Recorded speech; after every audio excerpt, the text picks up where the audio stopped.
Last night in London, I went to see a play about the making of that opera. It's called Turning the Screw, and it dramatises Britain's infatuation with the 12-year-old boy soprano David Hemmings. Playwright Kevin Kelly is with me in the studio. The central relationship in your play is about Benjamin Britten and the boy who plays, who creates the character of Miles in Turn of the Screw. So why, this is a lot has been said and written about Britten and his known attraction to young boys. So why did you want to write a play about that subject? What struck me when I fell in love with Turn of the Screw and Benjamin Britten and War Requiem quite some time ago, and my husband Paul, who I met in 1988, introduced me to more and more of his music, and I was very interested in how Britain discovered Turn of the Screw against a backdrop of renewed police interest, a crackdown on what were called high-profile homosexuals, a new Home Secretary who wanted more arrests, and suddenly he turns to this play with some very ambiguous scenes and scenarios. The Henry James novella, yes, where there is a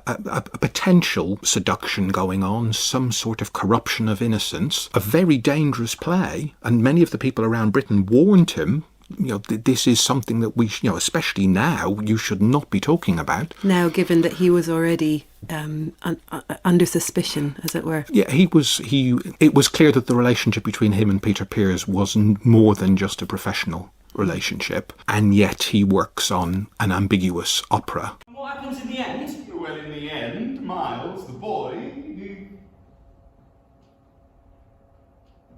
dies. Oh. In the novel, there is some ambiguity about the kind of hold that Quint had over Miles, and I rather like that. The governess has saved Miles from the power of Quint.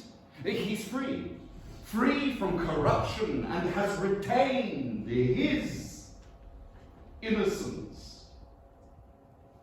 And she's happy about that? Well, no, she's not happy that Miles has died. It is a curious story.